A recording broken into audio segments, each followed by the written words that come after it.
একটা রাতের কথা মনে আছে আমার। ঘরে সবাই ঘুমিয়ে আমি জানালার পাশে বসে ভাবছি 50টা বছর কাটিয়ে দিলাম, কিন্তু কতটুকু নিজের জন্য বাঁচলাম। সেই রাতেই সিদ্ধান্ত নিয়েছিলাম আর পেছনে তাকাইনি।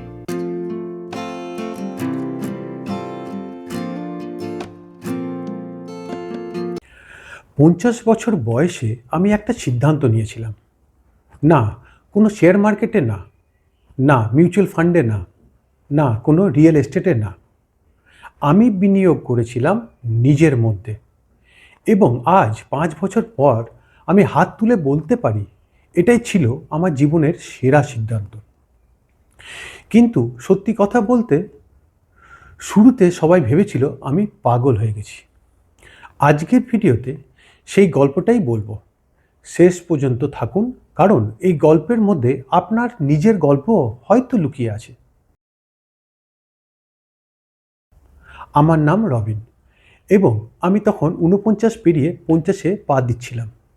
জীবনে সব ছিল, ভালো ব্যবসা, পরিবার, একটু আধটু সঞ্চয়, কিন্তু একটা জিনিস ছিল না, নিজেকে নিয়ে সন্তুষ্টি। প্রতিদিন সকালে উঠতাম, ব্যবসা করতাম, রাতে ফিরতাম, আর মনে হতো এটাই কি সব? এই বয়সে এসে কি আর কিছু বদলানো সম্ভব? আপনারা যারা 40-এর উপরে আছেন তারা হয়তো এই অনুভূতিটা চেনেন। সেই সময়টায় একটা ঘটনা আমার জীবন বদলে দিল। একদিন আমার মেয়ে আমাকে জিজ্ঞেস করলো, বাবা তুমি কি সত্যিই সুখী? সেই প্রশ্নটা আমার বুকে গিয়ে লাগলো। আমি সেদিন রাতে ঘুমোতে পারিনি। বসে বসে ভাবলাম আমি কতটুকু নিজের জন্য বেঁচেছি, কতটুকু নিজেকে দিয়েছি। তখন একটা সিদ্ধান্ত নিলাম, টাকা বাঁচাবো না, সময় বিক্রি করব না, এবার নিজেকে গড়ব। আমি 3টে জিনিসে বিনিয়োগ করার ঠিক করলাম এবং আজ সেই 3টেই আমার জীবনে সবচেয়ে বড় রিটার্ন দিয়েছে। প্রথম বিনিয়োগ, শেখা। 50 বছর বয়সে আমি একটা নতুন কোর্সে ভর্তি হলাম। না, বিশ্বাস করুন, মানুষ হাসাহাসি করেছিল, বলেছিল এই বয়সে কি শিখবে, কিন্তু আমি শিখলাম ডিজিটাল মার্কেটিং, কন্টেন্ট ক্রিয়েশন। হ্যাঁ, যা আমি সারা জীবন এড়িয়ে গিয়েছিলাম, কারণ ভেবেছিলাম এটা ছেলে মানুষের কাজ। প্রথম 3 মাস সত্যি কঠিন ছিল। ক্লাসে আমি সবচেয়ে বয়স্ক, বাকিরা সবাই 20-25-এর ছেলে মেয়ে। কিন্তু একটা জিনিস বুঝলাম, শেখার কোনো বয়স নেই, থাকে শুধু ইচ্ছা।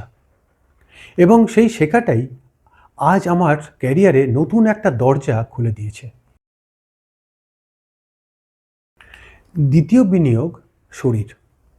50 বছরে ডাক্তার বললেন ব্লাড প্রেশার বেড়েছে, সুগার বর্ডার লাইনে। তখন বুঝলাম শরীরকে ফেলে রেখে কোনো স্বপ্নই পূরণ হবে না।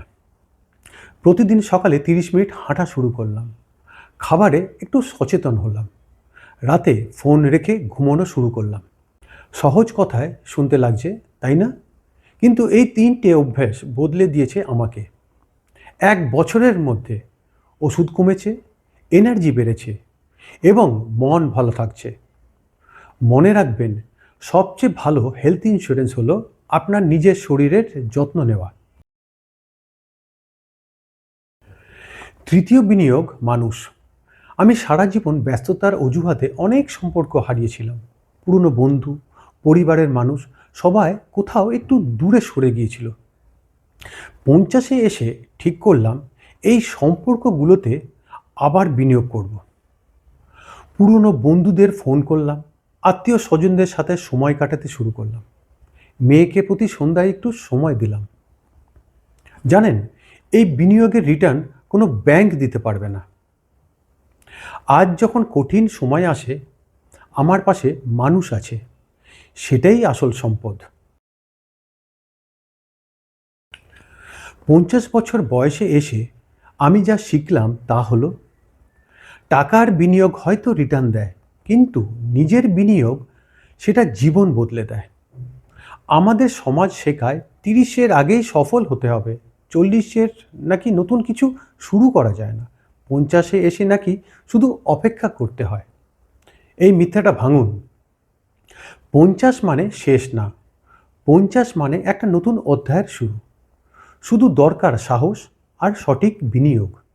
আপনি এখন যে বয়সেই থাকুন, আজই শুরু করুন। নিজেকে একটু সময় দিন, নিজেকে একটু ভালোবাসুন, নিজের মধ্যে বিনিয়োগ করুন। এটাই আমার জীবনের সেরা বিনিয়োগ ছিল। আশা করি আপনার জীবনেও হবে। ভিডিওটা ভালো লাগলে একটা লাইক দিন, চ্যানেলটা সাবস্ক্রাইব করুন, কারণ এই চ্যানেলে আমি এমনই সত্যিকারের গল্প বলি। আর কমেন্টে বলুন আপনার জীবনের সেরা বিনিয়োগ কোনটা। পরের ভিডিওতে দেখা হবে। ভালো থাকবেন।